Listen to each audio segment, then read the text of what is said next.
February, and we were talking about all things love this month. So if you missed our last session, we talked about self-love and the importance of that and why it's important for your body. So feel free to jump back and watch that if you haven't already. Today we are going to talk about love languages. So I feel like this isn't necessarily a new concept to people. It has become pretty popular, but I want to be able to go through and actually, put it all into one place. The book itself is by Gary Chapman, and it's not a long book, but if you're not a reader, maybe this is another way that you can kind of consume that and get some information. So love languages. Love this topic. If you haven't downloaded the slides, do jump in and do that. I'm kind of popping through them here on my own computer. But I wanted to just start with a quote from the book. So this is from the book, The 5 Love Languages. And it kind of really gives a good summary of what love languages are. So it says, people give and receive love in different ways. By learning to recognize these preferences in yourself and in your loved ones, you can learn to identify the root of your conflicts, connect more profoundly, and truly begin to grow closer. So I think that's the best summary of it ever. So I love that it identifies that people give and receive love in different ways. So as we start to dive into this, we're going to talk about your love language, but we're also going to talk about the love languages of your loved ones. But you're going to give love and possibly give love in a different way than you actually receive it. So for example, you might be somebody that is like the best, back massager ever, and that's how you give love. But you don't actually want to get back rubs, and that's not what helps you to feel loved. So these things are going to be different, and I really love that this quote highlights that. I also love that it says, by learning to recognize these preferences in yourself and your loved ones. So these can actually be learned. So you're going to have your own kind of dominant love language. This is going to be the way that you feel loved and the way that you want to receive love from other people. But you can also recognize these things in other people. And it's going to be really important for the people that are close to you. So whether that's partners, whether that's family members, children, whatever that looks like, friends even. By recognizing what their love languages are, you can also support and make them feel more loved. So if you are really good at communicating your love through giving back rubs, then somebody else might also not want to be communicated to in that way. So you need to learn how to speak their language, so to speak, and be able to give them love in a way that is meaningful for them. The other thing that they highlight is just looking at being able to understand the love languages of others as well as your own is going to help you to work with conflict. It's really important, especially if people aren't feeling loved, and I'm going to get to that concept in just a second, but if you're not feeling loved, then you're going to be kind of like resentful, or you're going to be frustrated, and you're just going to be kind of like there's a lot of tension, right? So it's going to be creating conflict in a relationship, whether that's a romantic relationship or another relationship in your life. So you need to identify what your own love language is to be able to deal with these conflicts, but also recognize that conflict coming from another individual, or maybe that tension or whatever, might be that you're not providing them love in the right way that they need either. So that's something to think about. But it also helps you to connect better. So when you're feeling loved, like think about a time when you get like the total warm fuzzies, right? Like you're just like, oh, this is so good. That makes you feel connected, right? So if you're able to receive love in that way, but also give love in that way, or in the way that's important to somebody else, then you're going to be so much more connected to that person, and that's what creates a really good, strong relationship. And that's what comes to like basically being able to grow closer. So I love that quote. It is in your slides, so you can go back and reference that as well, but it really captures the whole concept of love languages. So before we dive into actually all of the different languages, we're going to talk about, I guess, kind of the root of all of this, and I've been alluding to it a little bit from that quote. Basically, we can just think about love, our own love, kind of like a car, right? So your car needs to be filled up with gas for it to be able to run properly. If you're running on low or you're running on empty, your car is not going to work. Simple as that. So when you think about love, your own love, it's like you have your own love tank, okay? And Dr. Chapman talks about this in the book. But he wants to the concept is that every person has a love tank, and when somebody speaks to you in your love language, that's going to fill that tank for you, okay? So if nobody ever communicates in your language, then your love tank is going to be empty and things are going to be not so great, right? Does that mean that it's not so great in all areas of your life? Maybe not, but in a specific relationship, it's going to be pretty challenging. So in the book, they talk a lot and give a lot of different examples of different couples, mostly couples. I think the version of the book I have is specifically for couples, but anyways, they give a lot of examples about how this looks. So it's like, you know, people are like, well, our love is over. We're not in love anymore. We got married and then the love disappeared and all of this stuff, right? What is often happening there is that the love tanks just aren't being filled. So in other words, the couples are not speaking to each other in their love language, which doesn't allow their tank to fill, and so they feel disconnected. So it's something to think about, and as we go through, I want you to think about your own love language, but also the love language of those important to you, and maybe even people that you're in conflict with, and see if maybe it might just be that you're not communicating or sharing love, I guess, in a way that is meaningful for that person. So on that note, maybe just take a second here, and you could even write this down. Rate how full your love tank is right now on a scale of 1 to 10, and maybe write down like your top 3 relationships, the most important relationships to you right now, and see how full your love tank is in those relationships. And be honest with yourself, okay? Like if your love tank is like empty, just put it down. It's okay. We're gonna work through it and hopefully help you find some solutions to fix it. So let's actually talk about these love languages. In the event or in the slides as well, I have a link to the love languages quiz. So you can pause this video if you want to do it now, or maybe if you want to do it after. But I want you to take some time to actually find out what your love language is. And there's 5 of them. They are acts of service, physical touch, quality time, words of affirmation, and receiving gifts. Okay, so those are the 5. And you can jump online. If you can't find the link or whatever, you can always just search 5 love languages quiz and do the one that's by Dr. Chapman. It's pretty obvious. The branding on it is very obvious. My computer wants to let's not do that. Okay, so let's talk about what these are. So we're going to start with words of affirmation. So it seems pretty simple, but we also think about you know, like compliments, for example, is a very basic form of words of affirmation. But as we go through actually all of these love languages, you're going to start to learn that there's different dialects of each language. So just as, you know, Canadian English is different from American English, which might be different from, I don't know, England English or New Zealand English, right? There's all these different dialects and slangs and different ways that we can speak this. And that goes the same for love languages. So with words of affirmation, compliments absolutely is one of those dialects and might be really important to people. So maybe that's just telling somebody like, your outfit is really great today, or you look amazing, I love your hair, or whatever, right? Some people's love tanks are filled up by that. But other different ways that we can speak words of affirmation are things like words of appreciation, right? So I really appreciate that you're on time when you pick me up from work.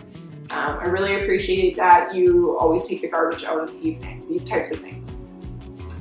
So some people might be filled that way. Then there's some other ones that maybe aren't as thought about, I guess. And you might have to try to figure out if maybe these are your languages or your dialects, or if there's somebody else's. So encouragement is one. So this could be, it's not just as simple as like, you can do this. Maybe it is for some people, but actually like the word encourage actually means to inspire somebody to be courageous. So by saying something that's really gonna like transform another person's actions to be able to move forward, right? So the example that I really loved in the book, and I was trying to come up with another one because I know that some people have probably read this and you want different examples, but I just love it, so I'm gonna leave it here. Is that there was a woman, or a couple I guess in the book. The woman was a writer. She did a lot of articles for like newspapers and magazines and things.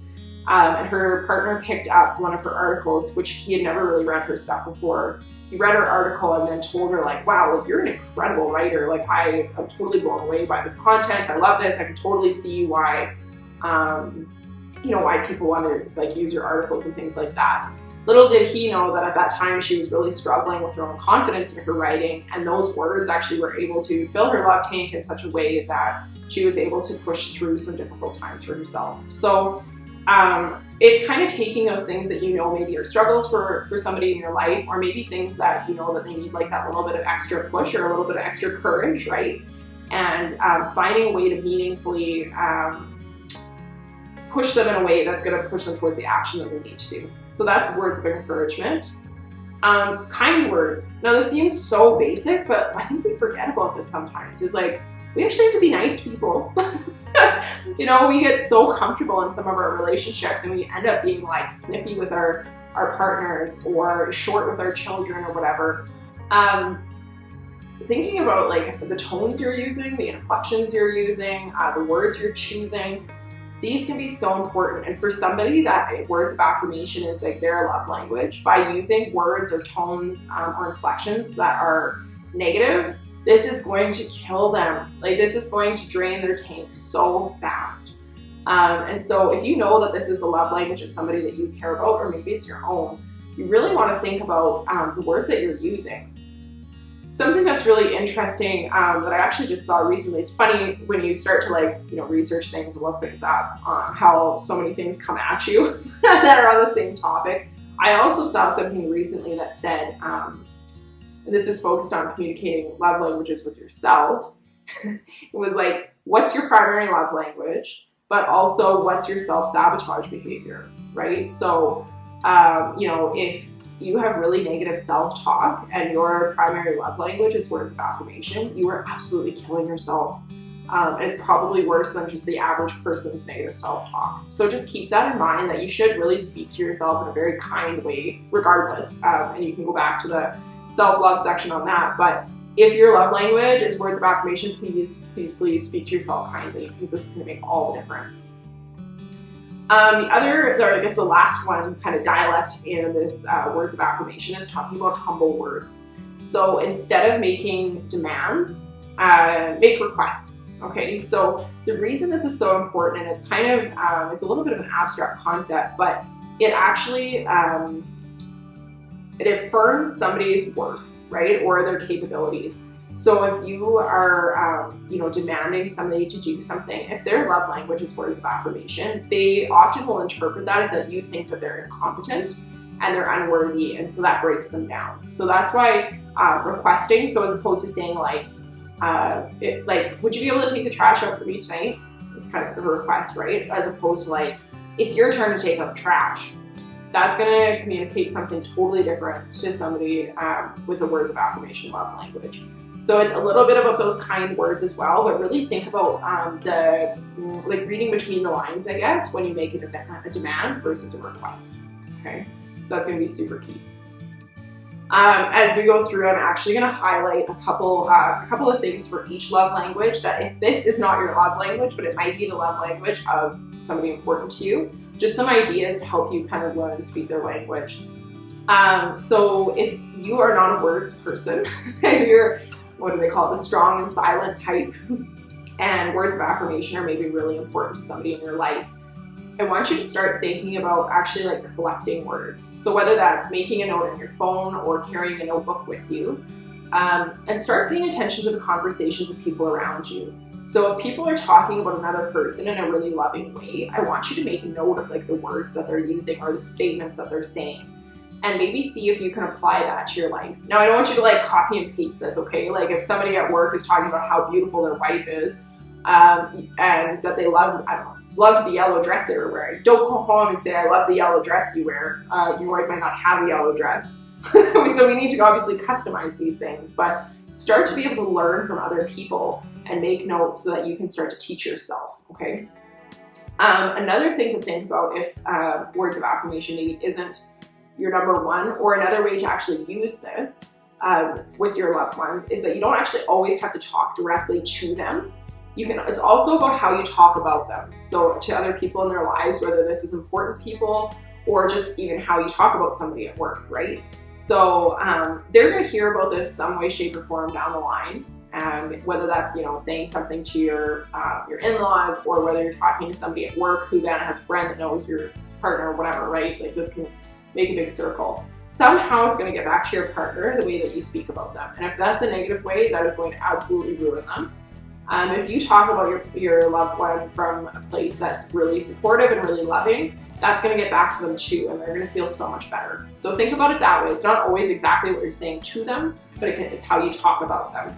And even changing how you talk about them is going to change how you talk to them as well. So something to think about. Okay, let's talk about physical touch. So this is going to be our next love language. And I really want to emphasize here that, physical touch, people automatically jump to like sexual interaction. Absolutely, that's part of it. And that's one of the dialects, right? It's one of the dialects that like sex and sexual touch or pleasure or whatever you want to call it is going to be a dialect. But it's not just that. There's actually the different dialects here, 2 other dialects in addition to sexual touch, I guess, is implicit touch and explicit touch. So when you look at implicit touch, it's like those kind of just naturally occurring or could be naturally occurring ways that you might bump into somebody or touch them. So this could be like when you put your hand on somebody's shoulder when you're talking to them, or you are passing each other in the kitchen and you bump into each other or whatever.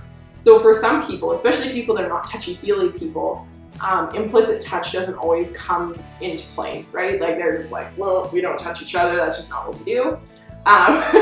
If you have somebody that this is an important thing, you're gonna have to start thinking about this. So where are opportunities, I guess, where you're actually close enough to somebody that you could touch them? And if that's your partner or your loved one's dialect, then that's gonna be really important to include. And like I said, it does take a lot of effort for somebody that isn't touchy to even see these opportunities because you're not used to it, right? So you have to start to think about that. Explicit touch is like that focused, dedicated touch. So like a back rub is a really good example. Like you're not just gonna like casually slide by somebody in the kitchen and just like go right for the back rub. That's implicit touch, right? But when you're like sitting on the couch and you're sitting close to somebody, it's maybe actually making a conscious decision to like put your hand on somebody or hold your hand while you're walking in public or give somebody a back rub at night or whatever that looks like, right? So it's actually like these more focused, like longer exposures of touch, and that could be something that's really important. Cuddling, for example, is another really good one of explicit touch. So if physical touch is your love language, you can speak this to yourself as well, of course, by like, spoil yourself, go for a massage, buy some nice lotions and make sure you put lotion on yourself or rub your feet or whatever that looks like, right? Like you can use this touch with yourself, but also be conscious of this. If this is a love language of somebody else, I mean, obviously we want to make sure that it's appropriate too, but find ways that you can provide touch to somebody in a way that's going to make their love tank full. So if this is not something that is your love language, you can always ask, right? And that's the same with all of these, but you can ask for things, but you can also observe. So if, I think that the best example of implicit touch is like when you just like slide with somebody in the kitchen. So if you are like passing somebody and you like put your hands on their back as you pass them, for example, and they're like not into it, don't do that. But you can also watch for their reactions. If they seem to like get kind of like, when you do something, keep doing that, okay? So you can watch for the reactions. You can also ask as well. And also get intentional. So again, if you are not a touchy person, you are gonna have to work your butt off to do this, but get really intentional about how are you going to touch. And you might have to plan this for a while. It might be like, okay, today I know that we're going to be, brushing our teeth beside each other in the bathroom, and I am going to like hip check my partner, right? So you have to actually think about that and plan it into your day. When are there gonna be chances for you to get touchy with this other person? Okay, let's talk about quality time. So when we look at quality time, I guess the keys to this are having focused attention. So this doesn't mean sitting beside your partner and watching TV or scrolling through social media or like basically just like existing together but separately at the same time. So this is like that really focused, dedicated time where you're fully engaged with this person, okay? So this is really hard, like especially in this day and age. I think that there's a lot of existing together as opposed to actually like engaging with each other. And this is going, like if a person is not feeling engaged and their love language is quality time, this is going to absolutely kill them, right? So, if you're you know, having a conversation with somebody and scrolling at the same time. If somebody's language is quality time, that is going to drain their love tank so fast. So if you are in a relationship or you know, in connection with somebody that this is their love language, really, really be conscious of how you're engaging. And when you are engaging, being there 100%. Now, the interesting thing is that if you're on the other side of this, so if you're trying to communicate to somebody in this way, it might not be your love language. This can be exhausting, and I want to acknowledge that you don't have to be engaged all the time, but when you are, and you need to be intentional about this, as if you have to do with all of them, you need to intentionally dedicate time that you're going to be engaged. And sometimes it might even be about communicating, like, hey, I need a few minutes just to like go over here and zone out. I need some time for myself, or whatever that looks like. It's not about you, like, you know what I mean? Like being able to actually kind of set that boundary of like, this is my time to not be engaged with you, and this is not about you, and I'm not trying to hurt you, but I need that separation.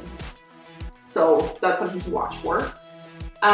So with that focused attention, it's also having quality conversations. So I mean, it's pretty normal to fall into like that natural routine of like, hey, how was your day? Good, you, good, cool. For somebody that's a quality time person, quality conversation is key. So they want to have like deep, meaningful conversations. They want to know about the things that made you excited. They want to know about the things that really frustrated you. They want to know about, I don't know, what you ate for lunch. They want to know everything. They like to be able to actually engage, but also have deep, meaningful conversations about feelings and emotions and all these types of content. So if this is not your love language, or this is the love language of somebody that's close to you, you might have to start to learn about some emotions. And that's going to be really challenging. I have some suggestions in a minute, but actually have some quality conversations with people. This might even mean like if this isn't how you speak, your love language wise, you might have to look up some stuff online. Like maybe it's looking at questions so that you can show up with that in a conversation, okay? But it's actually taking that time to have a quality conversation and ask about somebody's opinions and their emotions and those types of things, as opposed to just having really superficial conversation. The last part of this dialect is that actual quality activities. And the keys here is that it's an activity that at least one party is interested in, but that the other person is willing to do. So if you're going to go out and do something and your partner or whoever is like really like, well, I hate doing this, but I'm going to go and do it anyway, I guess, like really flat about it, that is going to drain the tank. So even if you're out there doing it, it's not going to be helpful because the other person is going to feel like it's a chore, and that's not going to fill their love tank. But if you're like, okay, yeah, you know what, this isn't really my thing, but I love this person, and so I'm going to go and I'm going to enjoy myself and I'm going to do my best and I'm going to have fun and I'm going to do it for them. That's a way better approach, and they're going to be able to sense that, okay? So you need to be able to watch, I guess it's partially watching your communication around these things, but also watching your mindset, right? So when you go out and do it, actually make sure you're engaged, you're not disconnecting, all these things. So having that actual quality activity time with people with quality time is their love language is going to be important.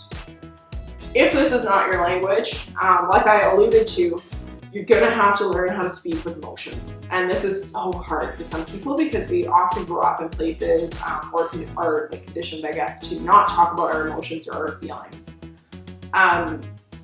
One way that you can learn to do this is to actually start to get in touch with your own emotions, and it would be harder than you think. But what you can do is like check in a few times a day with yourself, say like 3 times a day. And just write down some of the things that maybe happened to you and how you felt about it. Now, this is not going to feel natural, and it might start with really basic emotions like happy, angry, sad, and that is okay. Let's start. But one thing I would suggest is actually go online, like print off a list of emotions. There are so many emotions out there. Print off a list, like stick it in like as a picture or whatever, maybe at the top of your note in your phone or maybe at the front of your notebook, whatever. And as you're kind of like dissecting your experiences throughout the day, you can go through that list, and it can be like, instead of maybe like sad, maybe it was that you were disappointed, or maybe instead of angry, it was you were infuriated, right? So you're just start working on getting some language around emotions. So that can be a really good way to start to teach yourself this. Another thing to think about is that if you're at a distance from somebody, And this could be long distance relationships. This could just be as simple as like while you're apart from each other during your day, like when somebody goes to work or whatever. It doesn't have to always be, quality time doesn't always have to be in person, but it's just like acknowledging or letting somebody know that you're thinking about them throughout the day. So maybe it's just sending a picture of something that you know that they would appreciate. Maybe you saw like, I don't know, a really beautiful view that day while you were out driving somewhere for work. Or maybe you knew that they would find something really funny that you saw in a coffee shop. Just like snap a picture and send it over. So this is another way that you can communicate that you're thinking about them, that you're, like you're basically taking time in your day to remember them. So some different things to think about with quality time. Receiving gifts is another love language.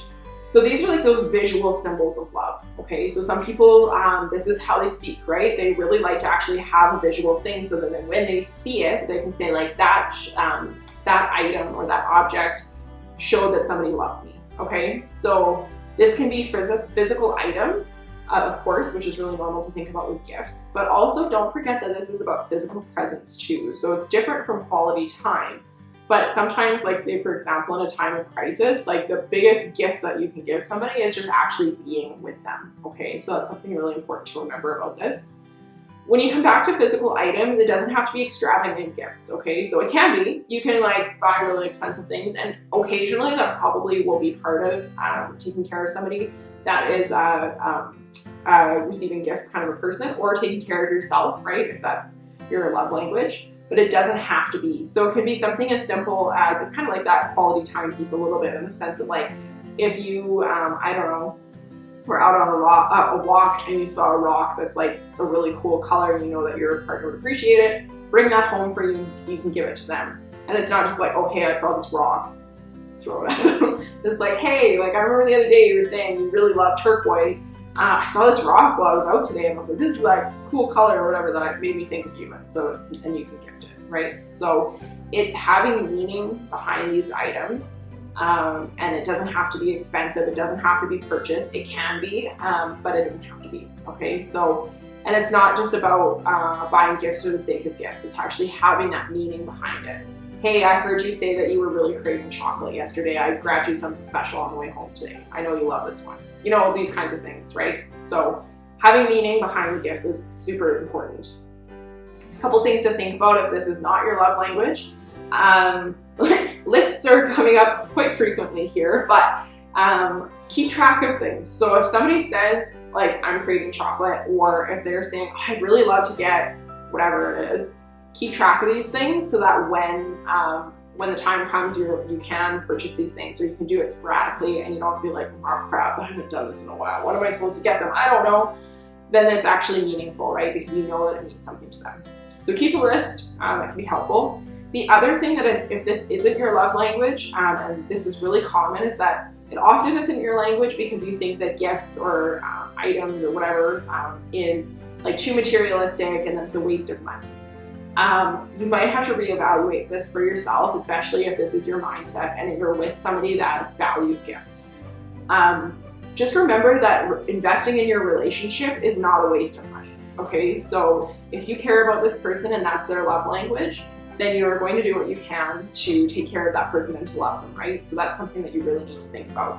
You might need to look at what you're willing to spend. Maybe it's, maybe you're setting a budget for yourself or whatever so that you also feel comfortable, but you need to remember that this is going to be absolutely key in communicating with your loved ones, okay? Okay, the next one we're going to talk about is acts of service. So pretty straightforward, this one, but it's basically just like completing tasks for another person, okay? And this is always done from a place of love as opposed to a place of like, I have to do it. Okay, so it's kind of similar to that quality time piece in the sense that like you're doing it because you're not like, oh, yeah, I gotta vacuum because they told me to. It's like, I know that it would be really important to this person if I vacuumed the house today, and so I'm gonna do it. I don't like it, but I'm gonna do it. So it's just changing that perspective and actually taking the time to perform acts that you know are gonna fulfill another person. So with this, it's important to actually communicate about what specifically acts need to be done. So you might be like, Chores are a really good example to use. It doesn't have to be chores, but like, for example, somebody might be like doing all these chores around the house and thinking that like, oh, I'm filling my partner's love tank. This is awesome. And those chores might be completely meaningless, okay? So it's just as all of the other love languages, they have to be things that actually mean something to the other person. So talk about it. What things would be meaningful for you to do for the other person. But you can also even listen to, like, listen in. If there's something that somebody's always asking for, that probably means that that's something that they are, like, they're communicating to you, that's making them feel unloved. So if somebody, for example, is always nagging at you to, I don't know, clean the eaves troughs, then that might be something that could be a communication of love for them. Okay, so just check in, talk about these things, get explicit about what kinds of actions actually help to take care of you and those kinds of things. And if this is something for yourself, you can also do acts of service for yourself too. Like if it's, I don't know, for example, like it's really important for you to have a tidy space, then take care of yourself by actually tidying your space every day and not leaving it in a total mess, right? So it's not always about other people, it's also about you and communicating these things with yourself.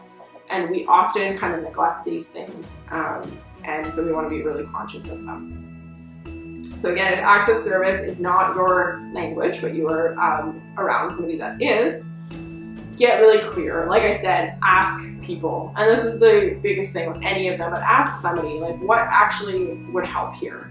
The other thing is to think beyond like your gender roles, right? So like, you know, there's like blue and pink jobs.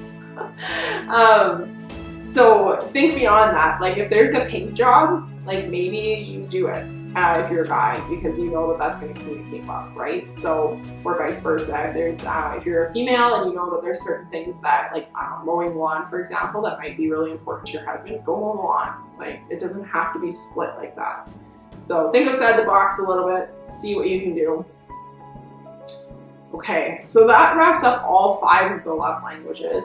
Lots of info there for you to be able to look at speaking to yourself in your own love language, speaking to others in their love language, all these types of things. So I guess kind of the key here is to be really intentional about these things.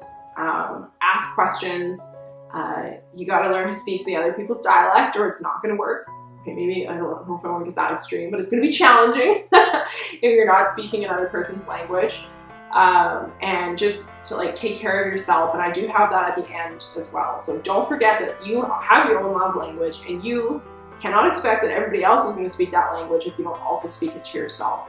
So get really honest with yourself and see, like, are you actually doing the things that you need to do for yourself to communicate this to. So you can't, it's like practice what you preach a little bit, right? If you can't take care of yourself, speak your own love language, you can't take care of others either. So try this with yourself, try this with people that you care about.